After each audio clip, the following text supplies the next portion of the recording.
For a toddler, when saying no, you should explain why and then give them an alternate choice. And then if they don't listen to that, I think is it acceptable to put them in the corner of the room for a timeout or put them in a safe room where they can't hurt themselves. They should also be in timeout for the number of minutes according to their age. So for example, if they're 2 years old, they should be in punishment for 2 minutes.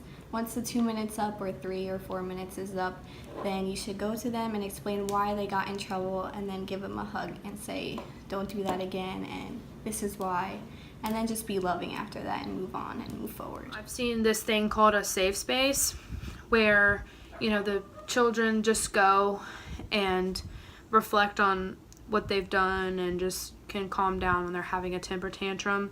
And in the safe space, there's things like pillows and blankets and just things that help them be able to calm down on their own.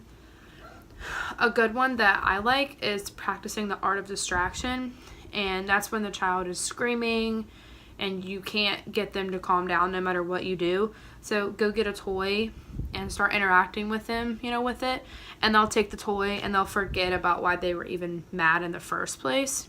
So that's a good thing to do.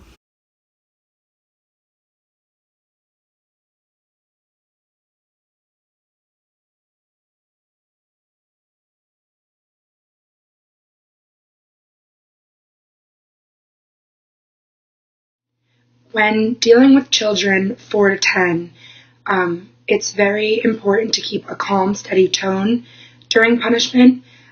Give yourself time to step back from the situation, think about it for a second, and then act. Don't react to whatever they're doing.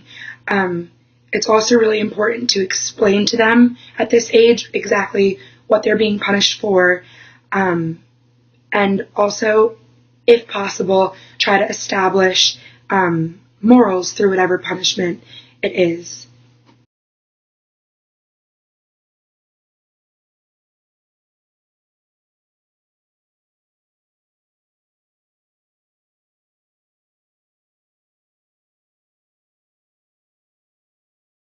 For an adolescent, it's going to be different than a toddler and a child because they are older and they're just not going to listen to you the way that a child and toddler would. So therefore, for you to punish an adolescent, it is acceptable to take away their car perhaps, or not let them out with their friends for the weekend or the week or after school, depending on what they did and how you are as a parent.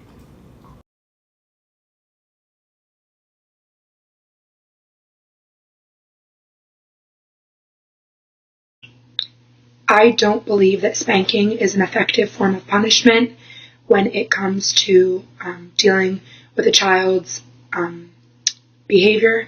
I think that it just shows the child and reinforces the idea in their head that they are being severely punished for something that causes pain to them and also scares them. And as a parent, it is your job to protect your child and keep them safe at all times. And by taking your anger out on them or punishing them physically by spanking them, it just shows them that you are something to be feared. So for spanking as a form of discipline, I would say that it's okay to a certain extent.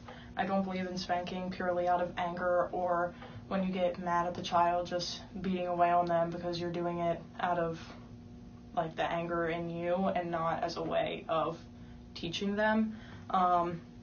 Another thing is don't spank with any objects like belts or spoons or anything that I've heard of, because you can't feel it on your hand when you're hitting them. So that's a lot more painful and not okay. And then I also think that it depends on the child, because there are a lot of children that are getting spanked and they keep doing bad things, so they're constantly getting spanked.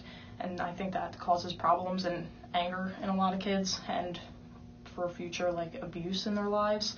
I think that if it's a child that you like lightly tap them once and then they have this certain amount of fear, that you don't have to spank them again and again. When I was younger, my mom would like give me light taps on the butt and I wouldn't be in pain or anything, but it just was kind of like a thing, like if you didn't stop, like I'll smack your butt. So I would just get afraid and not want to upset her, basically. But I wasn't afraid of her in extent that she was going to beat me. It was more just out of respect, I guess. So I think it ranges.